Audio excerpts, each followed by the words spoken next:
Amén. Hace un par de semanas estábamos terminando el año y estábamos hablando de evaluaciones. ¿Se acuerda que dijimos que había un ejercicio común que aplicaba en ciertas empresas, que era el realizar un balance? Cuando se hace un balance, ¿qué es lo que se está tratando de hacer? Bueno, ver en definitiva el resultado del ejercicio del año de esa institución o de esa empresa. Si es que esa institución tuvo ganancias o tuvo pérdidas. Lógicamente hay años en que las empresas tienen pérdidas, pero si las pérdidas son sostenidas en el tiempo, entonces esas empresas se hacen inviables y necesitan desaparecer. Ahora, si las empresas tienen ganancias, entonces lógicamente esas empresas se pueden mantener en el tiempo. Ahora, ese ejercicio generalmente se hace al finalizar periodos para comparar periodos similares entre años y años. Pero eso generalmente sucede, como dije, al finalizar un año. Ahora, en este periodo del año, en que estamos comenzando el año, se plantean otros ejercicios que también son sanos. Ya no son balances, ¿no es cierto? Es muy poco el tiempo para realizar un balance, aunque si yo tuviese que realizar un balance de nuestra iglesia en las últimas 2 semanas y ponerle un título a ese balance, tendría que decir enfermedad. Todos los enfermos que hemos tenido hasta este periodo son muchos, ¿no? Hermana Dina, hermana Silvia, hermana Gladys, la Pasita, yo mismo, quizás otro más, enfermedad. Ahora, eso me anima y creo que es interesante porque creo que el Señor no es casual, sino que es causal. Y yo tuve oportunidad de escuchar el mensaje del hermano Mauricio Viche la semana pasada y me encantó su enseñanza, me encantó su mensaje, pero me llamó la atención el pasaje que citó, 1 Corintios capítulo 12, versos 26 en adelante. Y sobre todo me encantó cuando habla de que en el verso 26 y 27, de que somos un cuerpo y que cuando uno de los miembros de nuestro cuerpo se duele, entonces todo el cuerpo se duele. Y eso me hace sentir contento de pensar de que de alguna manera como iglesia estamos experimentando esto, ¿no? Ahora, lo experimentamos como iglesia local, pero también lo hemos vivido como iglesia universal. Recuerde, estamos orando por Raquel, por Laura en Punta Arenas. Estamos siendo testigos de los milagros que el Señor está haciendo con ellas en aquella localidad. Pero sin duda que cuando nos enteramos de su accidente y fuimos escuchando y conociendo detalles de su accidente, evidentemente como cuerpo, iglesia universal, nos dolimos. Nos sentimos afectados porque son un miembro de nosotros, son parte de nosotros y en ese sentido evidentemente nos dolimos por lo que a ella le estaba sucediendo. Bueno, en esta etapa del año, en este periodo del año, es cuando uno se plantea o se proyecta planes o desafíos hacia el futuro. ¿Qué es lo que nosotros quisiésemos hacer para adelante? Entonces, en esta etapa del año, a mí en lo particular, y hoy particularmente, me gustaría compartir con ustedes algunos desafíos. Desafíos a los cuales yo he llamado sueños. Cosas con las cuales yo particularmente sueño y que me gustaría que como iglesia pudiésemos alcanzar. Ahora, quiero decirle algo, hermano. Un sueño tiene la potencialidad de ser un sueño agradable o convertirse en una pesadilla. Esa es la potencialidad de un sueño. Ahora, evidentemente, yo quisiera llegar a fin de año habiendo disfrutado de un sueño agradable, como el que algunos de ustedes están teniendo ahora, y no que este se convierta en una pesadilla. ¿No es cierto? Ahora, déjeme mencionar un pequeño detalle. Usé la palabra desafío, y déjeme definir qué es un desafío según un diccionario secular.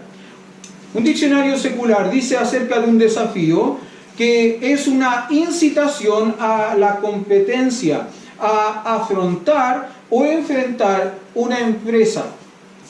Eso es un desafío, una incitación a la competencia, a afrontar o enfrentar una empresa. Y probablemente ustedes han escuchado de mí más de una vez que la iglesia no es una empresa, ¿verdad? Somos un cuerpo vivo, somos un organismo vivo, constituido, conformado por miembros, que está en continuo crecimiento, en continuo desarrollo. No somos una empresa. Pero aún así, sin ser una empresa, hay ciertos principios que podemos aplicar en la administración de nuestra iglesia. ¿Por qué? Porque evidentemente necesitamos evaluar el desarrollo de nuestra iglesia. Necesitamos saber si es que estamos haciendo bien las cosas o no lo estamos haciendo bien para modificar, cambiar o simplemente persistir en aquello que necesitamos persistir. Ahora, quizás si el mayor desafío que toda iglesia tiene, iglesia local, toda iglesia local tiene, es mostrarse ante el mundo como lo que es verdaderamente. No la iglesia de un hombre, no la iglesia de un pastor, no la iglesia de una denominación, de una organización, sino que la iglesia de Cristo. Ese es el mayor desafío que toda iglesia tiene, presentarse ante el mundo como lo que verdaderamente es, la iglesia de Cristo. Y alguien podría decir, pastor, eso es evidente. Sí, eso es evidente, pero no siempre es así. Hay iglesias que han venido a ser la iglesia del pastor, o la iglesia de la denominación, o la iglesia de la organización. Por lo tanto, van a hacer, van a practicar, van a aplicar. Por lo tanto, van a hacer, van a practicar o van a aplicar los principios que dictamina o que norma o que rige la organización. Fui criado en una iglesia bautista de la Convención Extranjera. Una iglesia que llegó a Chile hace casi 100 años, con buenos principios, con buenas normas, con buenas enseñanzas, apegado a la Escritura, apegado a la palabra de Dios. Hace algunos años atrás, en una convención de iglesias, la convención de iglesias es la reunión de delegados de todas las iglesias de todo el país, pastores más delegados de distintas organizaciones de la iglesia. En una convención hace aproximadamente 10 años atrás se aprobó la encomendación de mujeres al pastorado. Se aprobó la encomendación de mujeres para que dirigieran iglesias con toda libertad. Y hoy por hoy esa convención está sujeta a los estatutos que la rigen desde 10 años en adelante. ¿Sabe cuál es el problema? Que esos estatutos no están regidos por esto, que es la palabra de Dios. Por eso que les hablo de que el mayor desafío que tenemos como iglesia no es ser una iglesia apegada a los estatutos de un hombre, apegada a los estatutos de una organización, de una convención, de una denominación, sino que ser verdaderamente lo que somos, la iglesia de Cristo. En ese sentido, como les decía, me encantaría poder compartir con ustedes algunos sueños que tengo para nuestra iglesia. Martin Luther King, usted sabe, un pastor bautista que abogó por los derechos civiles de la población afroamericana en Estados Unidos. Generalmente cuando comenzaba sus discursos lo hacía diciendo algo. Hoy tuve un sueño. Soy pastor bautista, no soy morochito, tan morocho como él, y no pretendo decir que hoy tuve un sueño, pero sí tengo algunos sueños. Y esos sueños me gustaría compartirlos con ustedes. Déjenme decirle algunos sueños que tengo para nuestra iglesia. El primero de ellos es que seamos una iglesia que imite al Señor. Seamos una iglesia que imite al Señor. Por favor, busquen su Biblia, 1 Tesalonicenses capítulo 1, y vamos a leer desde los versos 6 al 8.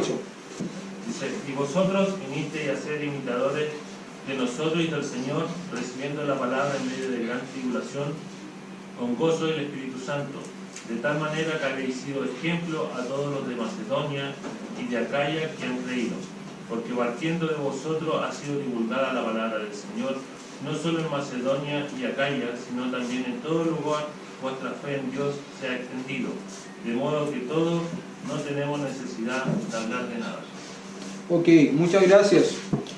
Y vosotros, dice el apóstol Pablo, le dice a la iglesia en Tesalónica, vinisteis a ser imitadores de nosotros y de quién más, y del Señor. ¿Sabe? Yo sueño con que como iglesia seamos capaces de imitar a nuestro Señor Jesucristo. Es interesante la expresión esta, Pablo la va a repetir varias veces, Primera de Corintios, Filipenses, va a decir, sed imitadores de mí. Y él va a decir, porque eso podría parecer un poco soberbio, ¿no? Imítenme a mí. Pero no es soberbio cuando aquel que es imitado tiene además un buen patrón al cual seguir, al cual imitar. El apóstol Pablo va a decir, sed imitadores de mí, así como yo imito a Cristo. ¿Cuál es la idea de imitar? Creo que lo compartí hace algún tiempo atrás en esta iglesia. Imitar básicamente es hacer la mímica, hacer los gestos, tener el comportamiento que otro tiene. Los mismos básicamente tienen eso, ¿no? Les decía hace un tiempo atrás a una iglesia, me encantan los mismos. Hacen mucho, hablan poco. Y eso me gusta. Me encantan los mismos, de verdad. Ahora, nosotros necesitamos imitar como si fuésemos un mimo. ¿Imitar a quién? Al Señor. Eso es lo que hizo esta iglesia. Esta iglesia, en el comienzo de la predicación, ya está bien avanzado el tiempo, la enseñanza, el desarrollo de la iglesia de Tesalónica, se caracterizó por esto, por imitar a Pablo, que fue quien fundó la iglesia, pero también por imitar al Señor. Fíjese algo interesante. Dice que esta iglesia vino a ser imitadores de ellos, de Pablo, como también del Señor, aunque al principio de la predicación en esta iglesia, ellos debieron recibir la palabra en medio de gran tribulación. Si usted observa en el libro de los Hechos, cuando la iglesia en Tesalónica se funda, el apóstol Pablo hace lo que siempre hizo cada vez que visitó una ciudad nueva. Se dirigió primero a la sinagoga, comenzó a enseñar en la sinagoga, algunos de los judíos de allí se convirtieron y otros simplemente lo rechazaron. Bueno, ¿qué es lo que sucedió en Tesalónica? Rechazaron el mensaje de Pablo, parte de los judíos, levantaron a hombres ociosos que los difamaran, que hablaran mal de Pablo y de sus colaboradores, los persiguieron, y aquellos que habían recibido a Pablo, un hombre particularmente llamado Jasón, que lo había recibido en su casa y que había abierto las puertas de su casa para que la iglesia del Señor Jesucristo comenzase en esa ciudad, fue perseguido, fue tomado prisionero, fue castigado, fue flagelado. Él recibió la palabra en medio de gran tribulación. Pero fíjese qué interesante, como dice el versículo al finalizar. ¿Cómo la recibió en medio de gran tribulación? ¿Con qué? Con gran gozo. Con gran gozo. Y básicamente creo que esta es la actitud que cada uno de nosotros los creyentes debiésemos de tener cuando enfrentamos tiempos de prueba, cuando enfrentamos tiempos de dificultad. Hemos estudiado en el libro de Santiago, hermanos míos, tened por sumo gozo cuando os halléis en diversas pruebas, sabiendo que la prueba de vuestra fe produce paciencia, mas tenga la paciencia su obra completa, para que seáis perfectos y cabales. Pero todo parte ¿con qué? Con gozo. ¿Y qué es gozo? El gozo, hermano, no es carcajada constante, no es alegría explosiva, no es andarme riendo por todo y por nada. No, el gozo es una actitud de confianza y dependencia del Señor. Yo puedo estar alegre, yo puedo estar contento, con una sonrisa siempre en mis labios, sabiendo que el Señor tiene cuidado de mí, aún en medio de la dificultad. Así fue como esta iglesia enfrentó el inicio de la obra en medio de ellos, siendo perseguidos, pero teniendo gozo. ¿Por qué? Porque ellos habían venido a ser imitadores del Señor. Y ese es mi sueño para nosotros como iglesia, que nosotros como iglesia podamos imitar al Señor, tener gozo en medio de la dificultad, en medio de la prueba. Durante el año van a venir pruebas, no sabemos de qué tipo. Me acuerdo que hace años atrás un hombre me dijo: pastor, usted nunca debiera decir eso, que van a venir las pruebas, que van a venir las dificultades. Él tenía influencias de estas escuelas del decretar y el declarar, ¿no? Porque cada vez que usted dice eso, es como que está declarando que algo viene. Mire, yo no estoy declarando nada, simplemente estoy diciendo lo que el Señor Jesús dijo, ¿no? En el mundo tendréis aflicción, pero confiad, yo he vencido al mundo. Van a venir dificultades, van a venir pruebas, no sabemos de qué nivel, de qué grado, qué tan grande, qué tan pequeña, no lo sabemos, pero sí sabemos una cosa, que el Señor cuida de nosotros, y eso nos debiese hacer permanecer con una actitud constante de gozo. De gozo. Fíjense que interesantemente esta iglesia no solamente fue imitadora del Señor Jesús, no solo recibió la palabra en medio de gran tribulación con gozo, sino que dice el verso 7, que de tal manera habéis sido ejemplo a todos los de Macedonia y de Acaya que han creído. ¿Sabe? Esta iglesia fue ejemplar porque imitó a la persona correcta. Esta iglesia fue ejemplar porque imitó a la persona correcta, que es el Señor Jesucristo. Y fue tan ejemplar que su testimonio, su ejemplo, sirvió como influencia para otras personas, para otras localidades. Toda Macedonia, toda Acaya vino a creer en el Señor Jesucristo por el testimonio de la iglesia en Tesalónica. Verso 8, porque partiendo de vosotros ha sido divulgada la palabra del Señor, no solo en Macedonia y Acaya, sino que también en todo lugar vuestra fe en Dios se ha extendido, de modo que nosotros no tenemos necesidad de hablar nada. ¿Sabe que la palabra extender ahí es muy interesante? Porque la palabra extender significa que no se puede contener. El testimonio de la iglesia tesalónica se extendió de tal manera, pero de tal manera natural. No necesitó de planificación, no necesitó de publicidad. Probablemente muchos de ustedes tienen Facebook. Y probablemente muchos de ustedes son parte de nuestra comunidad como iglesia, Iglesia Bautista La Gracia de Dios de Maipú en Facebook. Usted sabe que tenemos una página, ¿no? Bueno, como administrador, a mí cada cierto tiempo me llega un informe de el alcance de nuestra página. Y dentro de ese informe, una de las cosas que me dicen es, ¿quiere llegar a más gente? Mire, usted está llegando a 5.000 personas, podría llegar a 90.000, solo tiene que pagar 20.000 pesos.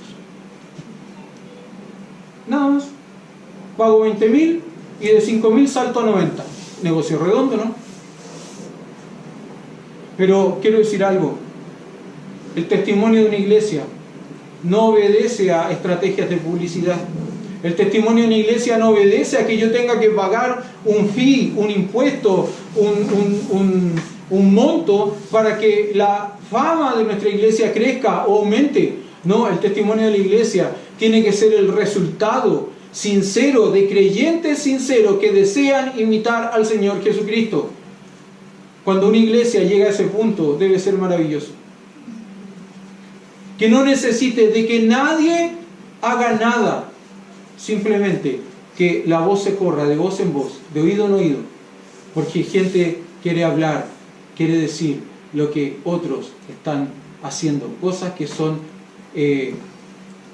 inobjetables, cosas que no se pueden esconder, cosas que no se pueden evitar. Esa es la idea de la palabra aquí, extender, cuando en el verso 8 dice, ¿no? Vuestra fe en Dios se ha extendido, de modo que nosotros, dice el apóstol Pablo, de modo que nosotros no tenemos necesidad de hablar nada. Ese es mi sueño para esta iglesia, que imitemos al Señor Jesús, que seamos imitadores de nuestro Señor, no del hombre, porque si imitamos al hombre, cuando el hombre caiga, nosotros también vamos a caer. Nosotros necesitamos imitar al Señor Jesús, necesitamos ser como Él es, porque Él no falla, y aun cuando nosotros fallamos, Él a nosotros nos perdona. Otro sueño que tengo tiene que ver con nuestra relación con la palabra de Dios. Yo sueño con que como iglesia seamos de recibir la palabra de Dios como lo que es verdaderamente la palabra de Dios. Perdón.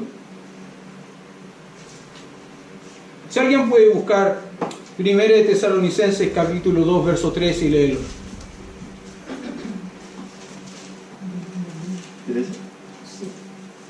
Por lo cual también nosotros sin cesar damos gracias a Dios de que cuando recibisteis la palabra de Dios que oíste de nosotros, la recibisteis no como palabra de hombres, sino según es en verdad la palabra de Dios, la cual actúa en vosotros los creyentes. Por lo cual también nosotros sin cesar damos gracias a Dios de que cuando recibisteis la palabra de Dios que oísteis de nosotros, la recibisteis no como palabra de hombres, sino según es en verdad la palabra de Dios, la cual actúa en vosotros, los creyentes. ¿Sabe? Yo sueño, hermano, con que nosotros como iglesia podamos entender que la palabra de Dios es eso, precisamente. La palabra de Dios. Me encantó algo que dijo hermano Pablo Vilche, Mauricio, el hermano chico, ¿no es cierto? Deporte. Me encantó algo que dijo Mauricio la semana pasada. Él dijo lo siguiente: usted puede estar leyendo la Biblia todos los días y usted puede estar orando todos los días y aún así no tener comunión con Dios. Porque la lectura bíblica y la oración podría ser simplemente un rito, una tradición que no genera en usted absolutamente nada. Si usted no recibe la palabra de Dios como lo que es, ella nunca va a obrar los cambios que usted necesita que ella obre en su vida. La palabra de Dios es la palabra de Dios. Lo crea o no lo crea, es la palabra de Dios. Me encanta como lo dice el escritor de Hebreos, en Hebreos capítulo 11.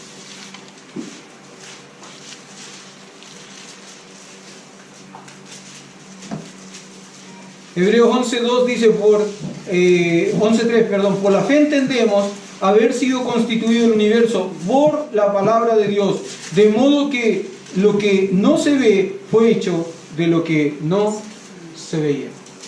La palabra de Dios tiene el poder de convertir el alma, Salmo 19. La palabra de Dios tiene el poder de producir en nosotros fe, Romanos capítulo 10. La palabra de Dios fue la que constituyó e hizo todas las cosas. Y la palabra de Dios es la que tiene el poder de cambiar nuestras vidas. Me encanta lo que sucedió en la iglesia de Tesalónica. Usted sabe que Tesalónica era una ciudad griega.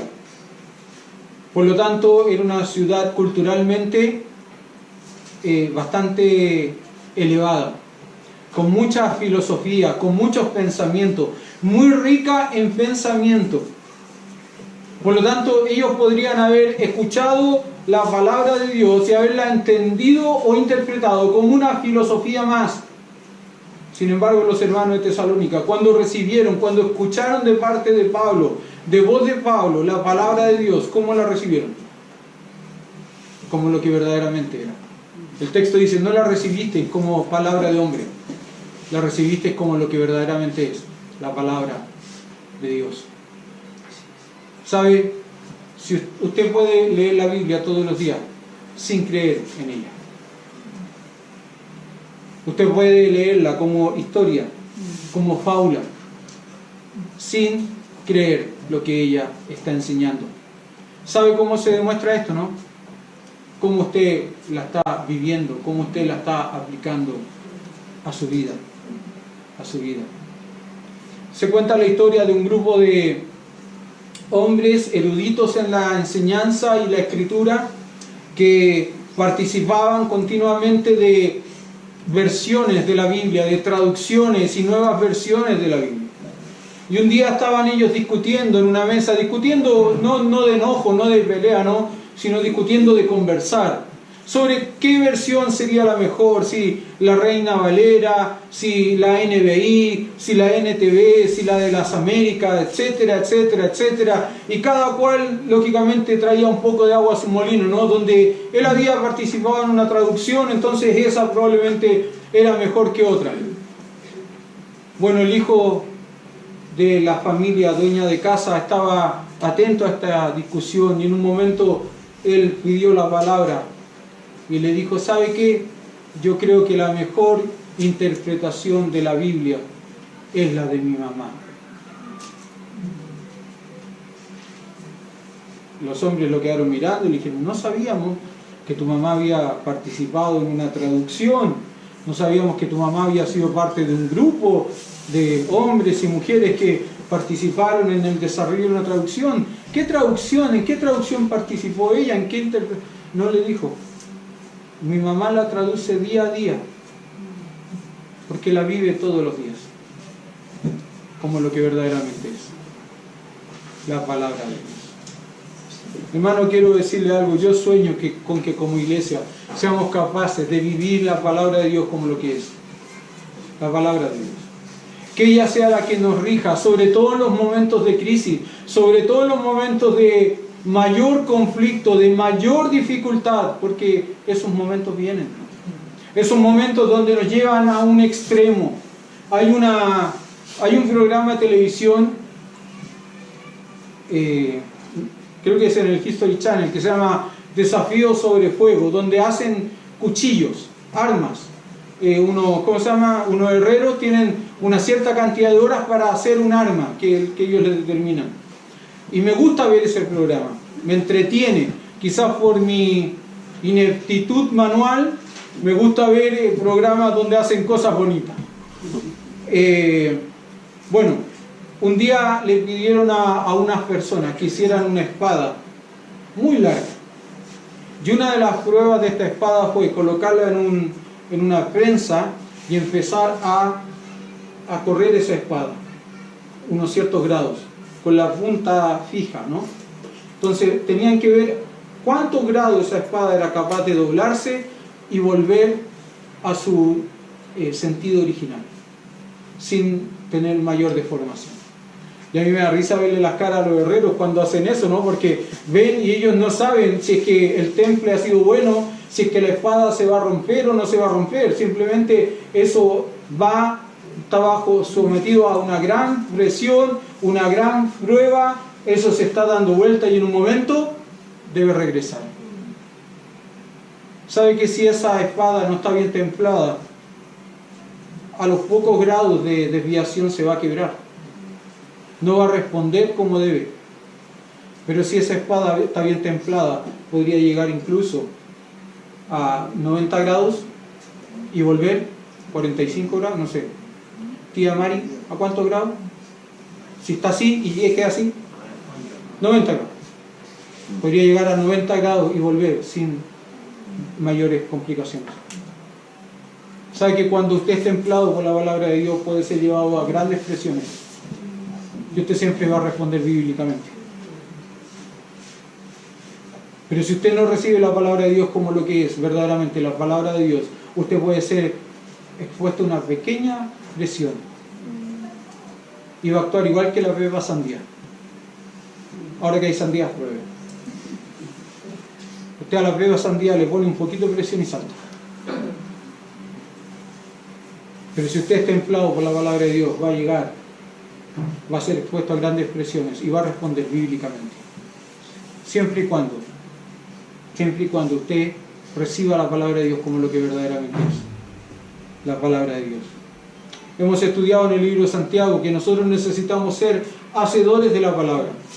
Y la expresión ahí, ser hacedores, no tiene que ver con que hagamos una nueva versión, con que escribamos un nuevo texto, pretendiendo incorporarlo en la palabra de Dios, porque sabemos que eso está su pena de maldición, ¿no? Apocalipsis nos dice eso, que el que quite o añada está expuesto a juicio. Nosotros no pretendemos escribir nuevas porciones, escribir nuevos textos, no, añadir nuevas porciones, no pretendemos hacer eso. Cuando Santiago nos dice que debemos ser hacedores de la palabra de Dios, básicamente lo que nos está diciendo es que lo que sabemos de ella, lo vivamos. Que tengamos una correcta relación de dependencia con la palabra de Dios, viviendo lo que la palabra de Dios nos enseña. Eso nos va a ayudar, hermanos, en distintos momentos de nuestra vida. En distintos momentos de nuestra vida. A mí me impacta el testimonio de un par de personas con los cuales he tenido que hablar durante el último tiempo, que habiendo vivido grandes pruebas en su vida, que habiendo vivido grandes tiempos de pruebas tristes, feas, una señorita un día me dijo lo siguiente: mi espíritu ha obligado a mi carne a olvidar lo que me tocó vivir. Y esta persona lamentablemente había sido expuesta a una situación de abuso y violación. Y esta señorita me decía: no, mi espíritu ha obligado a mi carne a olvidar esa situación. ¿Por qué? Porque es lo que la palabra de Dios me enseña. Una hermana un día me decía: pastor, mi espíritu ha obligado mi carne a perdonar a aquellos que me hicieron daño. ¿Por qué? Porque la Biblia me dice que debo de perdonar. Han asumido, han aceptado y han entendido la palabra de Dios como lo que es verdaderamente la palabra de Dios y no palabra de hombres. No palabra de hombres. Por último, hermanos, me encantaría, sueño con que como iglesia seamos una iglesia madura en nuestra fe. Una iglesia madura en nuestra fe. Alguien que pueda buscar, por favor, Efesios capítulo 4, verso 11 al 13.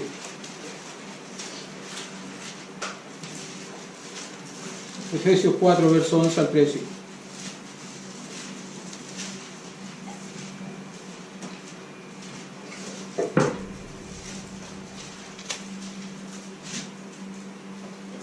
Y él mismo constituyó a unos apóstoles, a otros profetas, a otros evangelistas, a otros pastores y maestros, a fin de perfeccionar a los santos para la obra del ministerio, para la edificación del cuerpo de Cristo, hasta que todos lleguemos a la unidad de la fe y del conocimiento del Hijo de Dios, a un varón perfecto, a la medida de la estatura de la plenitud de Cristo.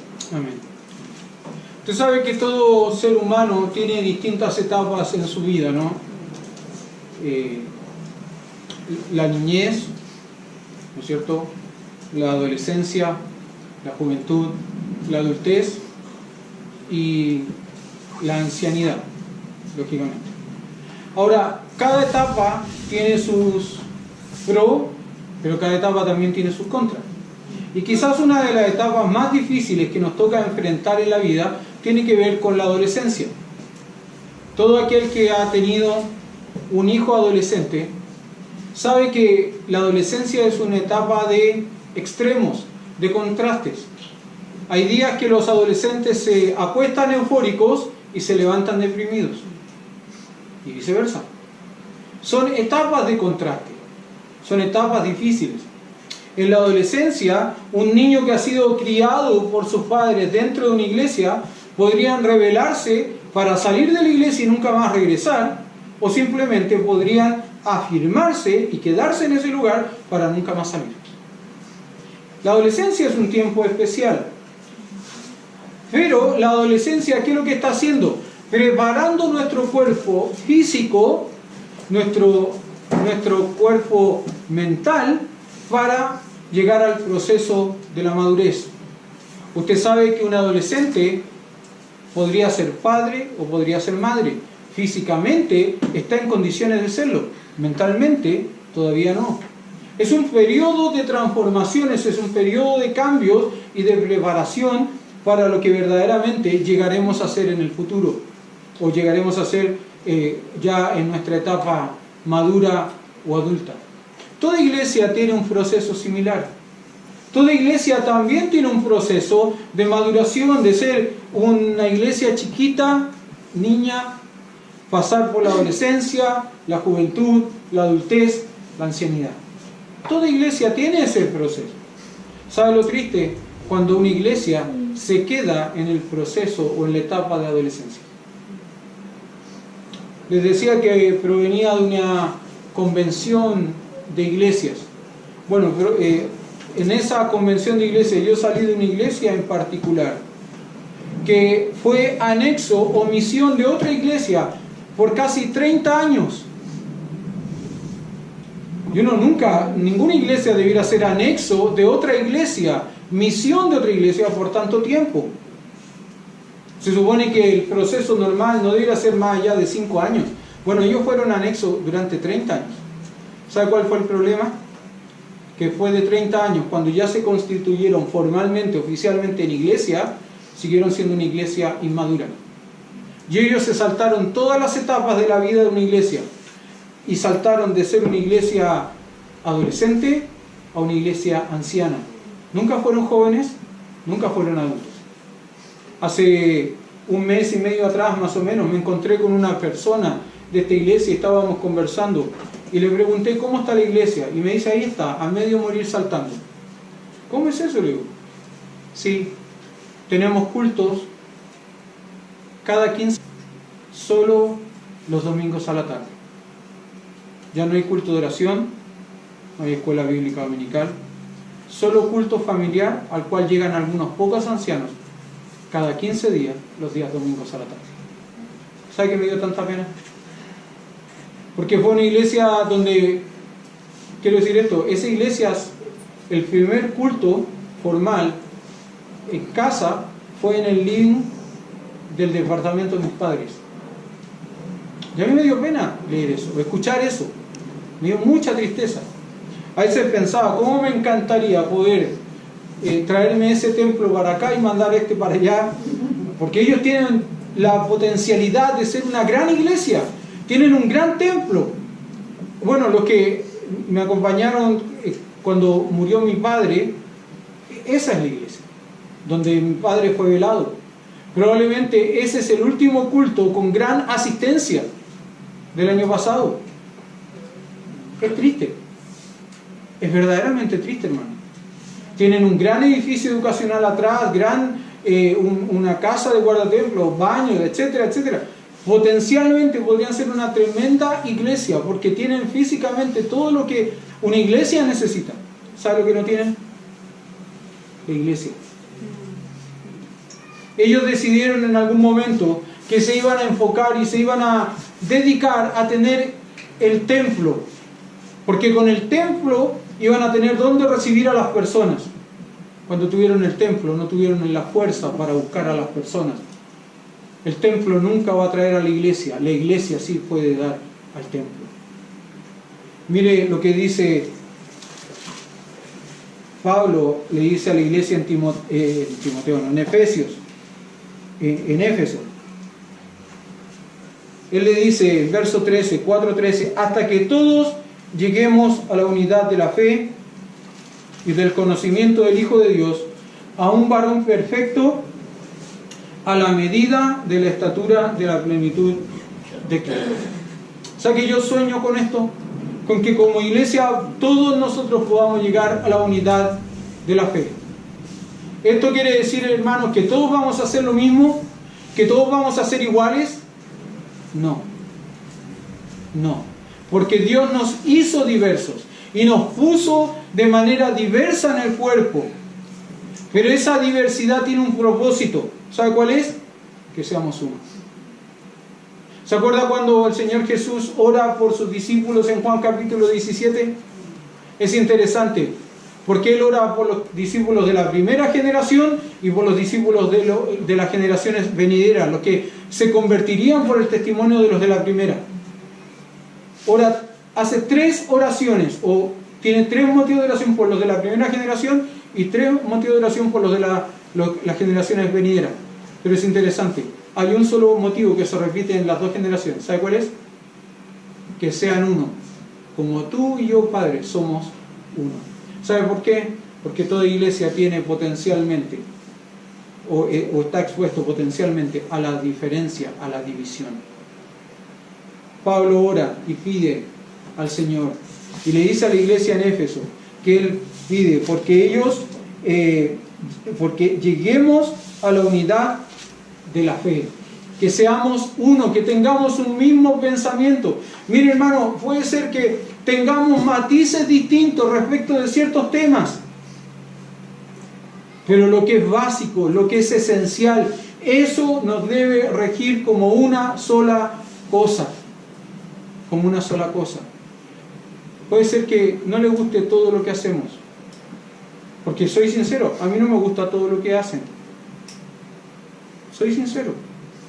Hay cosas que de pronto no me agradan, pero las evalúo en su justo contexto. Si es algo muy delicado, me acerco a usted y se lo digo. Si es algo que creo que puedo dejarlo pasar, lo dejo pasar. No voy a andar peleándome con nadie por algo que no es esencial. Pero en lo que es básico, en lo que es elemental, en lo que es fundamental, necesitamos guardar la unidad de la fe. No solamente eso, sino que también dice Pablo que hasta que todos lleguemos a la unidad de la fe, ¿y de qué más? Y del conocimiento de Cristo. Una iglesia madura, hermano, conoce a Cristo por medio de la palabra, no por medio de experiencias. Conoce a Cristo por medio de la palabra, no por medio de experiencias. Y ese conocimiento es un conocimiento vivencial, no intelectual. Ese conocimiento tiene que ver con vivir a Cristo en la vida diaria, con responder como Cristo lo haría. Hace muchos años atrás se elaboraron unas pulseritas que se colocaban, que tenían unas letras, y esas letras eran la inicial de una palabra. La idea era que uno miraba esa pulsera y se hacía una pregunta: ¿cómo actuaría Cristo? ¿Cómo actuaría Jesús? Eso era la pulsera con estas iniciales. Bueno, la idea era que en situaciones de crisis de pronto uno pudiese mirar esto y pensar y reflexionar o parar antes de actuar. Conocer a Cristo es conocer a Cristo no intelectualmente, es conocer a Cristo experimentalmente. ¿Se acuerda? Para mí el vivir es Cristo y el morir es ganancia. ¿Sí? Bueno, ese es un lindo versículo, que podría ser un lindo epitafio, una linda frase puesta sobre una tumba, pero completamente vacía si usted no vivió a Cristo. Quiero decirle esto, hermano: si para usted, si usted no ha vivido a Cristo, entonces el morir no es ganancia, el morir es vergüenza, porque usted se presentará ante su Señor sin nada que darle, sin nada que ofrecerle, y eso será vergonzoso. Eso será vergonzoso. Hace años atrás estudié una materia en la facultad, se llamaba Teología Histórica. Y una de las cosas que nos enseñaron en Teología Histórica fue a definir lo que era la ortodoxia. Nos dijeron que la ortodoxia era la práctica de ciertas cosas basada, perdón, no es la práctica. La ortodoxia es la creencia basada sobre la palabra de Dios. La creencia basada sobre la palabra de Dios. Eso era ortodoxia. Pero nos dijeron algo interesante.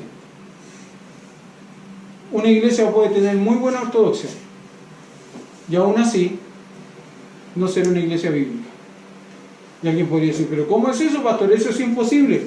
No, no es imposible. Porque lo que hace que una iglesia sea una iglesia bíblica no es su ortodoxia, es su ortopraxis. ¿Y qué es la ortopraxis?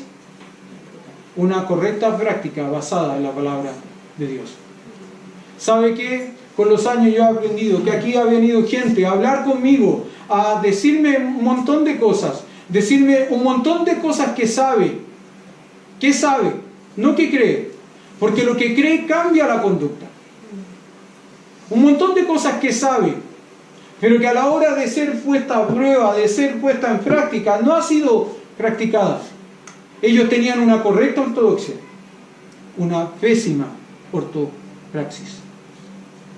El apóstol Pablo dice que nosotros debemos llegar a la unidad de la fe y del conocimiento del Hijo de Dios y algo más, a un varón perfecto, así como Cristo es perfecto, a un varón perfecto. Una iglesia madura se perfecciona en la persona de Cristo y no en sus propias experiencias.